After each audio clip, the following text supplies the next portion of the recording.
Shalom, kita bersyukur untuk hari ini kita bisa bersama-sama beribadah di dalam Minggu Advent yang pertama. Dan tema yang akan kita bahas bersama yaitu tentang nyanyian pujian Maria. Nyanyian pujian Maria. Kita akan melihat di dalam Injil Lukas pasal yang pertama ayat 46 sampai ayat yang ke-56. Saya akan bacakan buat setiap kita, Lukas pasal yang pertama ayat 46 sampai ayat yang ke-56. Demikian firman Tuhan. Lalu kata Maria, jiwaku memuliakan Tuhan dan hatiku bergembira karena Allah juru selamatku. Sebab ia telah memperhatikan kerendahan hambanya. Sesungguhnya mulai dari sekarang segala keturunan akan menyebut aku berbahagia. Karena Yang Maha Kuasa telah melakukan perbuatan-perbuatan besar kepadaku dan namanya adalah kudus. Dan rahmatnya turun-temurun atas orang yang takut akan Dia. Ia memperlihatkan kuasanya dengan perbuatan tangannya dan mencerai-beraikan orang-orang yang congkak hatinya.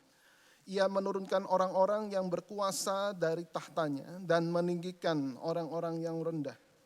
Ia melimpahkan segala yang baik kepada orang yang lapar dan menyuruh orang yang kaya pergi dengan tangan hampa. Ia menolong Israel hambanya karena ia mengingat rahmatnya. Seperti yang dijanjikannya kepada nenek moyang kita, kepada Abraham dan keturunannya untuk selama-lamanya. Dan Maria tinggal kira-kira 3 bulan lamanya bersama dengan Elisabet, lalu pulang kembali ke rumahnya. Demikian pembacaan firman Tuhan, berbahagialah setiap kita yang membaca, merenungkan dan juga melakukan di dalam kehidupan kita sehari-hari. Nah saudara-saudara, apa yang menjadi ciri khas daripada orang Kristen? Ya, kalau orang di luar Kristen melihat orang ada sesuatu lalu dia berkata bahwa inilah orang Kristen. Saudara, apa yang menjadi ciri khas? Model pakaiannya? Tidak, ya. Model rambut juga tidak, gaya jalan kayaknya juga bukan, saudara. Tetapi ada seorang yang berkata begini, ciri khasnya adalah orang Kristen itu suka nyanyi, ya. Suka nyanyi, di mana-mana itu hatinya itu terus bersyukur dan memuji, memuliakan Tuhan, katanya begitu. Nah, saudara kalau datang ke rumah duka, saudara ada nyanyi-nyanyian, saudara bisa langsung tebak itu adalah orang Kristen, gitu kan? Nah, saudara-saudara, itulah yang menjadi ciri khas, saudara, di mana orang Kristen itu selalu memuji, menyanyi, memuliakan Tuhan. Ya, paduan suara yang bagus-bagus ya dari kalangan Kristen, ya. Dan bahkan saudara ada seorang yang sudah dari lahir itu sudah bisa pecah suara 1, 2, 3, 4, saudara nggak usah ikut latihan lagi saudara-saudara. Dan kebanyakan mereka adalah orang Kristen. Nah di sini saudara-saudara ada suatu khas di mana ketika seorang Kristen berkumpul bersama dia memuji, memuliakan Tuhan. Nah bukan hanya hari ini tetapi kita bisa melihat ternyata seorang gadis yang bernama Maria juga menaikkan pujian yang kita akan bahas bersama-sama yaitu nyanyian pujian Maria. Di awal lirik Maria langsung meninggikan Tuhan, saudara-saudara. Kalau kita perhatikan ayat yang tadi kita baca, ayat 46 dikatakan lalu kata Maria jiwaku memuliakan Tuhan. Dan hatiku bergembira karena Allah juru selamatku. Nah saudara-saudara kita sudah terbiasa ketika menaikkan pujian selalu dengan konteks yang baik, saudara-saudara. Pujian yang sukacita, pujian yang berkata bahwa Allah itu baik. Tetapi saudara-saudara tidak demikian dengan Maria pada saat itu. Kenapa? Karena saudara-saudara pada saat itu kita tahu kondisinya berbeda jauh dengan hari ini. Bangsa Israel pada saat itu sedang dihukum oleh Tuhan sehingga Tuhan tidak berbicara kepada bangsa Israel. Sehingga puji-pujian yang muncul seringkali sifatnya adalah ratapan, saudara. Tuhan tidak berbicara selama 400 tahun. Jadi itu benar-benar adalah silent years.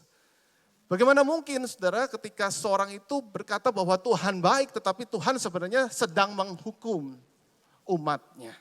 Nah itulah konteks di mana ketika Maria menaikkan puji-pujian pada saat itu. Suatu kali saudara-saudara, anak saya ketika sudah keterlaluan, kita mengambil suatu tindakan untuk menghukum.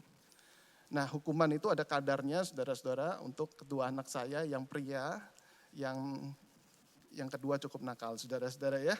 Nah, saudara-saudara, tetapi kita memperhatikan ya jenis kenakalannya apa, kenakalan yang kurang ajar atau kenakalan yang kekanak-kanakan. Yang kurang ajar inilah yang kita hukum. Dan kalau kadarnya tinggi, hukumannya juga lebih berat. Nah, saudara-saudara, yang terberat itu bukan rotan, saudara-saudara ya. Rotan itu biasa. Ya. Tetapi yang terberat adalah ketika kita tidak mau bicara lagi sama anak kami.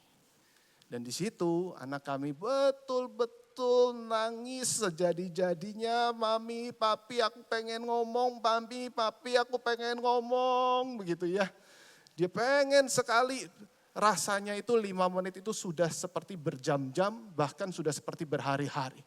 Begitu 10 menit kita ngomong, waduh senangnya luar biasa papi, thank you mami, aku gak mau lagi melakukan hal itu. Dan pernah sekali kejadian ternyata seperti itu, anak yang kedua belum kita sudah ajak untuk ngobrol dan kita mau berikan hukuman, dia disodorkan pantatnya. Tolong dirotan aja papi, tolong dirotan aja.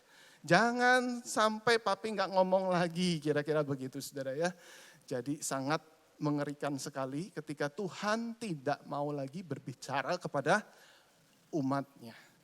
Nah, konteks pada saat itu ketika pujian itu dinaikkan adalah seperti itu, dan itulah pergumulan daripada Maria. Bukan hanya pergumulan teologis saudara-saudara, tetapi Maria pada saat itu juga mengalami pergumulan psikis. Maksudnya apa? Maksudnya adalah gadis remaja ini harus menerima kenyataan bahwa ia akan hamil di luar nikah. Nah, saudara bisa membayangkan anak saudara tiba-tiba langsung hamil. Saudara, dalam benak saudara akan mikir seperti apa? Kamu macam-macam sama Yusuf kan? Nah, saudara-saudara, mungkin orang tuanya dalam lingkungan yang terdekat sudah mulai mencium. Kenapa kok tambah gemuk? Kenapa kok pipinya tambah tembam? Kenapa kok muntah-muntah begitu? Nah, saudara-saudara, mungkin langsung orang tuanya menyudutkan, kamu sudah melakukan apa sama Yusuf? Ini kamu anak haram nih kalau seperti ini. Dan saudara bisa bayangkan di posisi Maria, saudara akan menjelaskan apa? Akan menjelaskan hal seperti apa? Ya memang dia dikasih tahu oleh malaikat, tetapi ya memang masih di dalam kandungan, bukan? Bayi Yesus yang masih sangat awal sekali. Tetapi saudara-saudara, Maria mungkin dia hanya berdiam, dia tidak memberikan banyak penjelasan. Dan kita tahu juga Yusuf ternyata juga pernah punya niat untuk menceraikan Maria diam-diam. Dan oleh sebab itu mungkin juga Yusuf, ya kamu sama siapa? Sakit loh diselingkuhin seperti ini, bukan sama saya. Tetapi ada pria lain. Nah, kamu sama siapa? Kok ternyata ada ciri-ciri yang berbeda di dalam tubuh. Perutmu makin membuncit. Dan itu tidak biasanya. Nah, saudara-saudara, pergumulan teologis dan pergumulan psikis inilah yang dialami oleh Maria. Nah, oleh karena itu saudara-saudara muncul ayat 39. Dikatakan begini, beberapa waktu kemudian, nah ini tepat setelah Maria didatangi oleh malaikat Gabriel. Lalu dikatakan beberapa waktu kemudian berangkatlah Maria dan langsung berjalan ke pegunungan menuju sebuah kota di Yehuda. Nah, rupanya Maria mengambil tindakan seperti ini, lingkungan keluarga yang sudah mulai toksik, ya dia memikirkan gimana caranya supaya dia juga bisa menyelamatkan diri, dia juga bisa mengambil waktu juga untuk menjadi berkat bagi orang lain. Nah, di sini saudara-saudara, Maria melakukan perjalanan yang cukup jauh. Kalau diukur saudara, kira-kira itu 80 mil saudara, ya, ke daerah pegunungan Yehuda. Jadi lumayan jauh pada saat itu saudara-saudara. Ketika Maria itu menuju Yehuda, kira-kira perjalanan adalah sekitar 3 sampai 4 hari. Ini wanita muda yang juga lagi hamil muda, saudara. Harusnya hamil muda itu nggak boleh kemana-mana, bukan?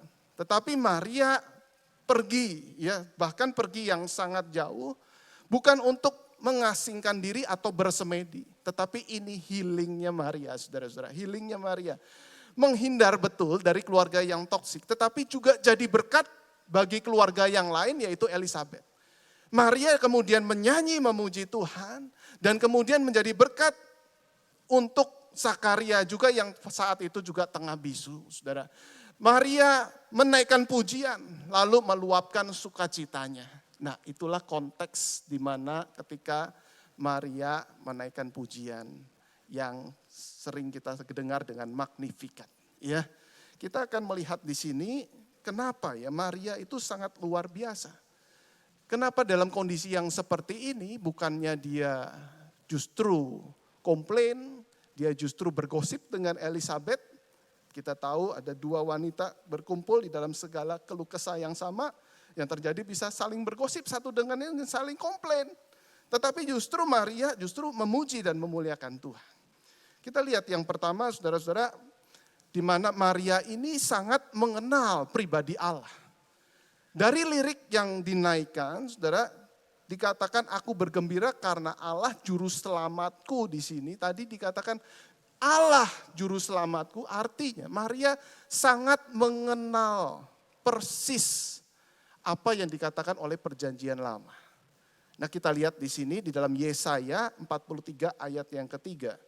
Dikatakan sebab akulah Tuhan Allahmu yang maha kudus Allah Israel juru selamatmu. Aku menebus engkau dengan Mesir dan memberikan Ethiopia dan Sheba sebagai gantimu. Nah di sini udah mulai muncul sebenarnya saudara. Konsep di mana Allah adalah juru selamatku, juru selamatmu. Jadi bukan hanya Allah yang mencipta, bukan hanya Allah yang memelihara, tetapi Allah yang menjadi juru selamat. Menebus engkau dengan Mesir. Hosea 13 ayat yang keempat. Kita lihat dikatakan bahwa tetapi aku adalah Tuhan Allahmu, sejak di tanah Mesir engkau tidak mengenal Allah kecuali aku dan tidak ada juru selamat selain dari aku. Nah ini menarik di sini saudara-saudara, Allah yang adalah juru selamat sebenarnya di dalam perjanjian lama masih samar-samar. Tetapi saudara ketika kita melihat di sini, Maria sudah mulai jelas bahwa bayi yang dikandungnya juru selamat dunia. Dan Allah yang ada di perjanjian lama itu kemudian turun menjadi manusia. Dan dia bukan hanya menyelamatkan di dalam hal fisik, dalam hal lahiriah, tetapi juga berkenaan dengan hal rohani. Kita lihat saudara di dalam ayat 49 dikatakan karena yang maha kuasa telah melakukan perbuatan-perbuatan besar kepadaku dan namanya adalah kudus. Ada hal yang sifatnya adalah maha kuasa. Tetapi juga di sini Maria menekankan bahwa yang kuasa itu adalah kudus. Sifatnya adalah rohani.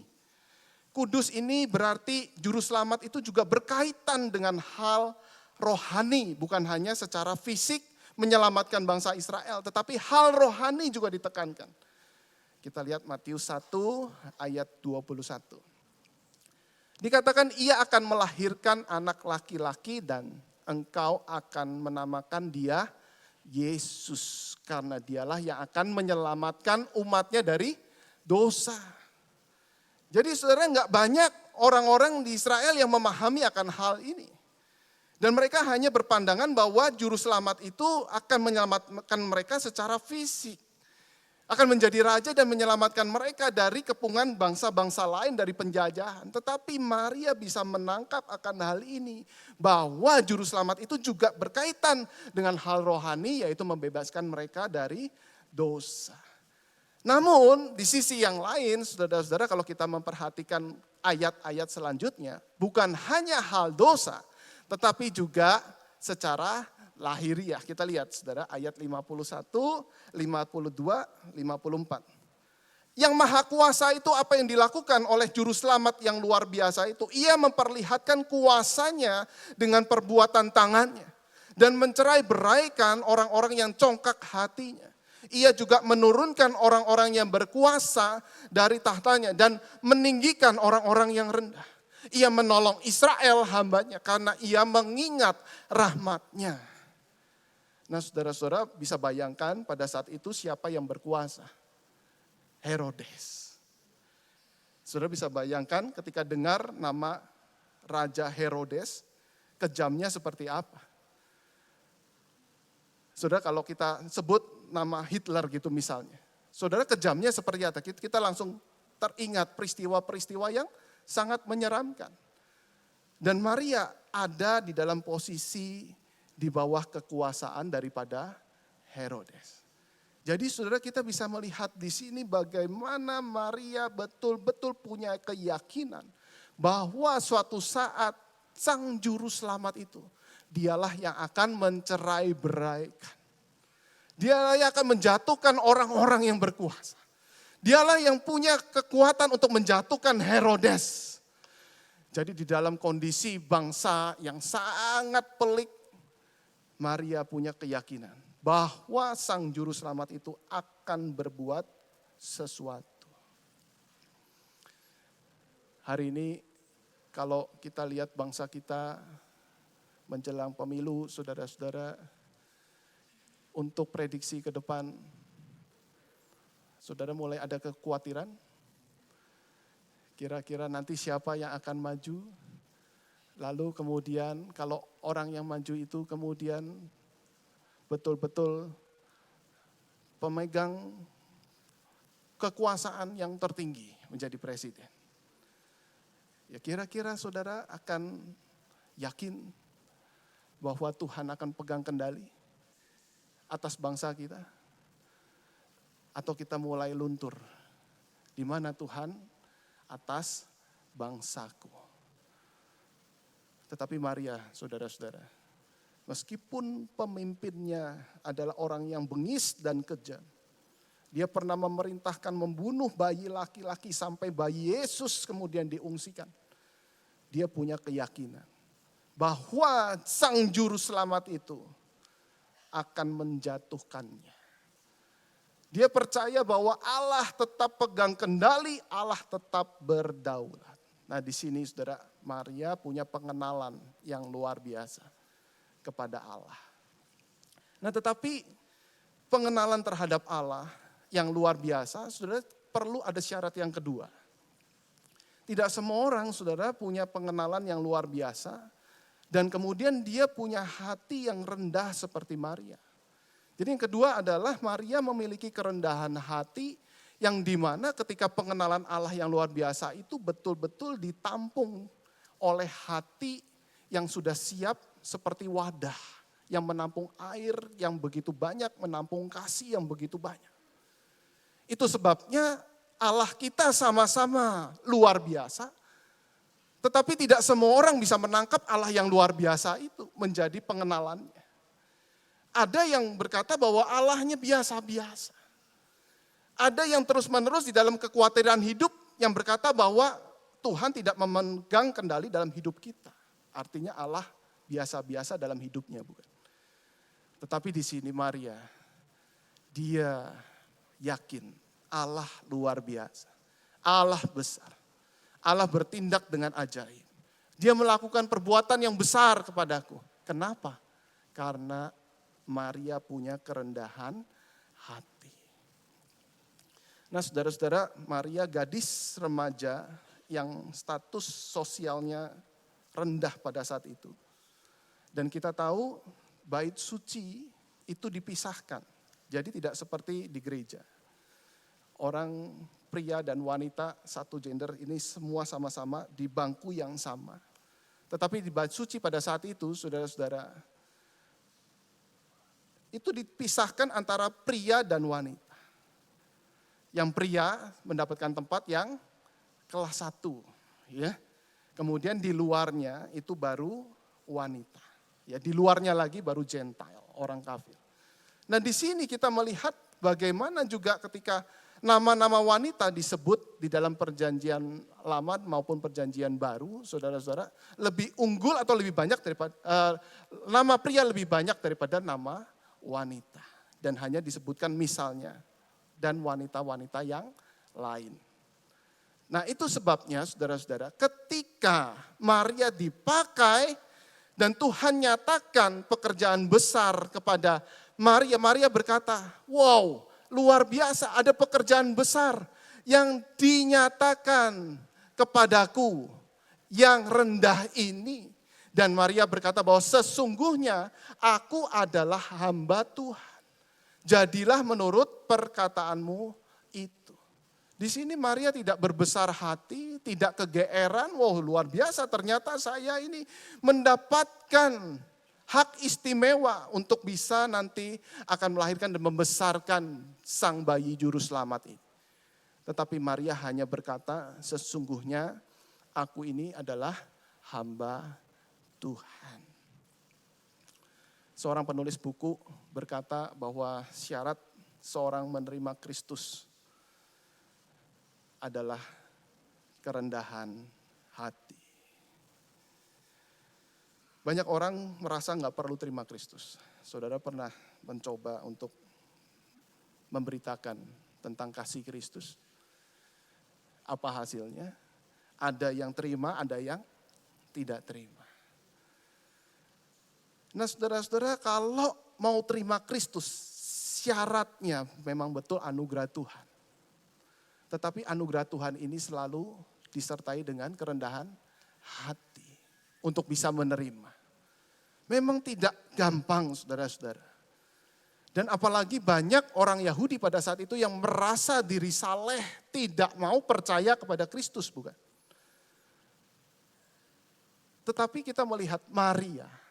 Maria wanita yang saleh.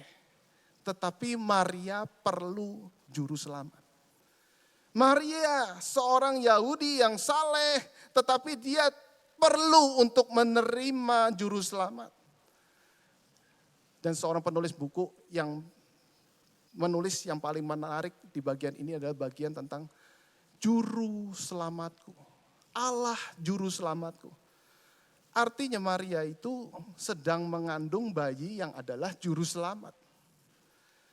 Berarti saudara-saudara ketika nanti bayi itu sudah lahir, lalu kemudian besar, Maria harus tunduk kepada juru selamat itu. Menarik bukan? Jadi di mana otoritasnya? Jadi Maria yang tadinya adalah orang tua, lalu kemudian dia harus tunduk kepada anaknya sendiri. Kalau anak sudah besar, giliran anak yang mungkin memberikan advice kepada orang tua, memberikan masukan. Dan gak gampang saudara kan? Saya lebih berpengalaman, saya lebih senior daripada kamu. Tetapi mungkin advice-nya itu ternyata benar. Dan ketika kita mau terima advice itu butuh kerendahan hati. Butuh kerendahan hati bahwa iya, good. Papa ikut kamu. Lain halnya waktu anak masih kecil saudara, semuanya bergantung pada orang tua. Tetapi makin besar anak makin bisa belajar sama orang lain. Makin belajar saudara punya pengalaman yang banyak. Teknologi makin canggih. Anak muda lebih menguasai teknologi. Dan kemudian dia punya banyak inputan-inputan. Dan dia bisa berkata bahwa ini saya sudah selidiki dan ini mungkin yang benar. Dan kita harus dengan rendah hati berkata iya kamu yang benar. Nah kita ingat peristiwa saudara-saudara. Di mana ketika si Maria ini dia mulai pengen eksis dan Yesus pada saat itu dikasih tahu bahwa anggurnya sudah habis di dalam sebuah pernikahan. Saudara ingat pernikahan di Kana. Saudara Maria sudah 30 tahun dia menunggu. Inilah saatnya nih anakku ayo eksis. Kamu anak yang sakti bukan? Anggurnya habis ini dalam pernikahan ini kerabat kita ini bagaimana? Yesus berkata, saatku belum tiba. Tetapi Yesus mengambil jalan tengah, dia melakukan mujizat, tetapi tidak diketahui orang banyak, hanya Maria dan murid-muridnya yang lain. Karena memang Yesus punya agenda. Tidak di awal dia menunjukkan bahwa mujizatnya dan kemudian siapa dirinya, saudara. Tetapi nanti di bagian akhir dia baru membuktikan akan hal itu. Dan di situ Maria perlu dengan rendah hati, menundukkan diri. Dan di sini terbukti kerendahan hati daripada Maria. Oleh karena itu, saudara-saudara, kita belajar rendah hati seperti Maria. Dan kita bisa melihat bagaimana Tuhan berkuasa. Tuhan itu luar biasa, perbuatannya sungguh ajaib. Dan hanya orang yang rendah hati, dialah yang bisa melihat bagaimana Tuhan bekerja. Nah, apa itu rendah hati? Rendah hati itu bukan menganggap diri lebih buruk daripada orang lain, saudara. Itu rendah diri namanya. Tetapi rendah hati itu menyadari bahwa kita manusia terbatas, kita punya Allah yang berdaulat, yang tidak terbatas. Jadi relasinya antara kita dengan Allah. Rendah diri relasinya antara kita dengan orang lain. Kebetulan dapat orang yang lebih tinggi, kita berkata bahwa saya bukan siapa-siapa daripada orang itu. Tetapi kalau kita bertemu dengan orang yang lebih rendah, saya akan berkata bahwa saya ini lebih baik. Ini namanya tinggi hati, lawannya daripada rendah hati. Nah, apa ciri-ciri orang yang rendah hati, saudara-saudara? Biasanya kita dengar orang yang rendah hati itu tidak sombong, tidak suka pamer kekayaan, suka mengalah, sabar, menjadi pendengar yang baik. Saudara, ya memang itu hal yang benar yang biasanya kita terima. Tetapi saya mau coba melihat dari sisi yang aktif. Kalau tadi sifatnya seperti pasif, jadi beda tipis antara rendah hati dengan rendah diri, saudara. Orang yang rendah hati, dia juga bergerak aktif, seperti Maria. Yang pertama, ia selalu penuh dengan sukacita. Dia akan selalu penuh dengan sukacita. Kenapa, saudara-saudara? Karena dia akan percaya, yakin bahwa Allah memegang kendali, Allah memegang kuasa, sehingga di dalam pergumulan apapun, dia meyakini ketika dia sudah menyerahkan segala pergumulannya kepada Tuhan, Tuhan akan bertindak sesuai dengan waktunya. Kita lihat di ayat 48 dikatakan begini. Sebab ia telah memperhatikan kerendahan hambanya, kerendahan hati hambanya. Sesungguhnya mulai dari sekarang segala keturunan akan menyebut aku berbahagia. Nah, di sini berarti ada kaitan yang sangat erat antara kerendahan hati dengan kebahagiaan. Kaitannya di mana? Karena orang yang rendah hati dia akan terus merasakan kebaikan, penyertaan Tuhan, kemahakuasaan Tuhan. Jadi orang yang seperti ini dia akan cenderung akan lebih mudah berbahagia. Dia akan mengandalkan Tuhan lebih daripada hartanya, dia mengandalkan Tuhan lebih daripada posisinya. Sehingga di dalam pergumulan yang hebat sekalipun, saudara-saudara, dia akan tetap bersukacita, berbahagia. Karena apa? Karena Tuhan yang memegang kendali. Dan oleh sebab itu, saudara, Yesus pernah berkata, pikulah kuk yang kupasang dan belajarlah daripadaku. Karena aku lemah lembut dan rendah hati. Dan kuk yang kupasang ini juga enak dan bebanku pun ringan. Kata Yesus begitu. Artinya apa? Artinya ketika kita menaruh beban kita, pergumulan kita kepada Tuhan, saudara-saudara percayalah di situ ada Tuhan yang berdaulat, yang akan terus menggandeng kita, bahkan menggendong kita di dalam keadaan yang tidak mudah. Apakah saudara percaya Tuhan bekerja di dalam pergumulan saudara? Amin, saudara. Pasti sukacita. Pasti kita happy. Ada masalah, khawatir sebentar, habis doa. Tetap tidur nyenyak, saudara-saudara ya. Ini orang rendah hati ya, kalau mau ditambahin ciri-cirinya tidurnya nyenyak gitu. Yang kedua, saudara. Ia melayani Tuhan dengan antusias. Ini ciri-ciri yang kedua, orang yang rendah hati, saudara. Justru melayani Tuhan dengan antusias. Bukan berkata bahwa udah aku nggak bisa apa-apa. Kira-kira kamu aja deh, kamu lebih bagus, kamu lebih hebat di dalam pelayanan, kamu lebih berpengalaman. Kalau Maria tidak mau menjadi ibu Yesus, kira-kira apa yang terjadi, saudara? Apakah Yesus gak bisa lahir? Kalau Yesus gak bisa lahir gara-gara Maria gak mau, saudara, berarti Yesus tidak berdaulat dong. Berarti di sini, saudara, Tuhan bisa banyak menggunakan cara dan juga bisa banyak menggunakan rahim wanita Yahudi keturunan Daud yang lain yang bisa Tuhan pakai. Kalau Maria nggak mau, Tuhan bisa pakai siapa saja. Setuju? Karena Tuhan bisa bekerja dengan caranya dan hikmatnya. Tetapi kebetulan Tuhan mau pakai Maria. Di sini saudara orang yang rendah hati, yang berkata bahwa waduh ini kesempatan bahwa saya dapat kesempatan ini adalah anugerah Tuhan. Dapat kesempatan seperti ini tidak bisa 2 kali berulang. Mungkin seumur hidup sekali, maka Tuhan aku pengen mewujudkannya. Aku bersedia jadilah padaku menurut perkataanmu sebab aku ini hamba Tuhan. Maria langsung ambil kesempatan itu.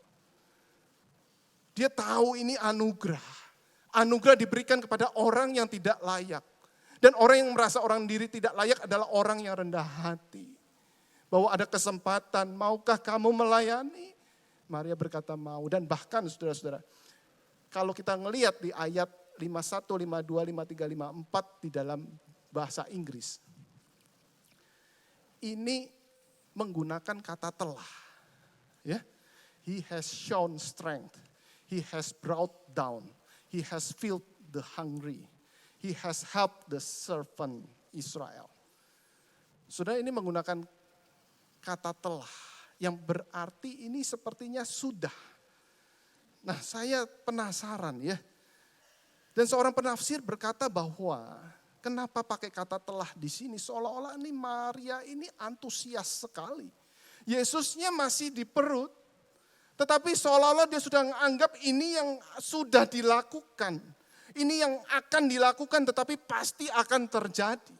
Saking antusiasnya saudara-saudara, bahwa Maria sangat beriman bahwa Yesuslah yang akan melakukan akan hal ini. Yesuslah yang akan melakukan perkara-perkara yang besar seperti ini. Jadi saking antusiasnya saudara-saudara, padahal masih di perut, lahir juga belum, dan begitu lahir juga enggak langsung bukan, nunggunya masih 30 tahun lagi saudara-saudara ya. Tetapi di dalam waktu yang masih panjang ini, Maria seperti seolah-olah ini yang dalam waktu terdekat akan terjadi. Wah, ini luar biasa saudara-saudara, orang yang rendah hati itu ketika melayani Tuhan, dia sangat antusias sekali. Dia punya iman yang besar dan dia percaya bahwa Tuhan akan melakukan perkara yang besar di dalam hidupnya. Kemudian yang ketiga saudara, ia tidak berpikir untuk dirinya sendiri. C.S. Lewis berkata, humility is not thinking less for yourself. It is thinking of yourselfless. Kerendahan hati bukan berpikir kurang terhadap diri sendiri, tetapi kurang berpikir tentang diri sendiri. Beda saudara ya. Bukan berpikir kurang tentang diri sendiri. Jadi seharusnya kita memikirkan diri sendiri segini, tapi kita kurang, jadi akhirnya salah kita menilai diri. Jadi kita minder, jadi kita meremehkan diri, jadi kita menghina diri sendiri. Bukan itu, tetapi kurang berpikir tentang diri sendiri. Artinya kita tidak lagi memikirkan bagaimana kita diperlakukan. Yang kita pikir adalah orang lain, supaya kita jadi berkat untuk mereka. Supaya kita menjadi perpanjangan tangan Tuhan bagi sesama kita. Dan itu sebabnya di ayat 56 kita lihat di sini bahwa Maria tinggal kira-kira 3 bulan lamanya bersama dengan Elisabeth, lalu pulang kembali ke rumahnya. Nah, ini ditutupnya seperti ini. Yang menarik, ngapain sih Maria stay dulu 3 bulan, menunggu waktu yang tepat? Itu maksudnya seperti apa? Nah, seorang penafsir itu berkata begini, Ada kemungkinan, ya, ada kemungkinan. Karena tidak dicatat, Maria itu menolong saudara sepupunya yang sudah sangat senior dan sangat tua ketika mengandung. Dan lebih sulit Elizabeth mengandung ketimbang Maria mengandung. Setuju ya? Kalau Maria hamil dalam kondisi yang masih muda sama Elizabeth yang sudah sangat senior, saudara-saudara, kira-kira mana yang perlu dibantu? Elizabeth yang perlu dibantu. Jalannya susah begitu ya. Saudara coba, saudara yang udah punya cucu, tiba-tiba saudara hamil gitu. Kira-kira saudara, waduh, jalan begini gimana, susah banget bukan? Mau ngambil apa susah. Terus Sakaria, suaminya saudara-saudara, bisu saudara-saudara. Ngomong juga pakai bahasa isyarat atau tulisan tangan, ya mau kasih. Mungkin Maria bantu. Mungkin Maria bantu. Aduh, saudaraku ini, ya cici sepupuku ini sangat susah sekali. Aku masih enak, masih gampang. Ya mual-mual, muntah, habis muntah udah seger lagi gak apa-apa lah. Tetapi aku perlu bantu kakakku ini. Nah itulah ciri-ciri orang yang rendah hati, saudara-saudara. Inilah yang dilakukan oleh Maria, thinking of herself less. Dia tahu punya pergumulan, tetapi dia tahu pergumulan Elizabeth itu lebih berat daripadanya. Aku stay di sini 3 bulan. Sampai menunggu, sampai nanti bayi Yohanes Pembaptis lahir. Sebelum itu aku cepat-cepat pulang. Waduh, luar biasa saudara-saudara. Teladan kerendahan hati daripada seorang Maria. Bagaimana dengan kita hari ini? Apakah kita mempersiapkan Natal dengan kerendahan hati? Sama seperti Maria pada saat itu yang mempersiapkan kelahiran daripada Kristus yang ada di perutnya dengan kerendahan hati. Hari ini banyak gereja berlomba-lomba untuk membuat Natal yang paling meriah. Pembicara paling hebat, musik paling wah. Tetapi ada yang berkata bahwa Natal itu sangat ramah dengan orang yang non percaya. Tetapi cukup melelahkan bagi orang percaya di dalam gereja. Sampai ada orang berkata di dalam sebuah kepanitiaan, baru mulai panitia ditanya, kapan selesainya Natal kita? Karena rapat, kontok-kontokan, crash sana sini, konflik dan lain-lain. Yang akibatnya apa? Setiap Natal muncul konflik dan melelahkan bagi orang Kristen lama. Mari hari ini saudara-saudara, di dalam minggu Advent yang pertama ini, kita memulai dengan kerendahan hati. Dan bukankah Kristus yang kemudian dari tahtanya di surga, dia melepaskan tahtanya dan jabatannya itu menjadi manusia. Dan kemudian dia taat sampai mati di atas kayu salib. Dan bukankah teladan yang sudah diberikan itu seharusnya muncul di dalam hidup kita. Natal harusnya identik dengan sukacita, bukan? Natal bukan identik dengan kelelahan. Natal identik dengan kegembiraan. Oleh karena itu kita layani, merendahkan diri satu dengan yang lain dengan kerendahan hati. Belajar seperti Maria yang mau merendahkan diri. Dan hanya teringat akan kasih Kristus yang Tuhan boleh berikan bagi kita. Mari kita tunduk kepala, kita refleksi sejenak.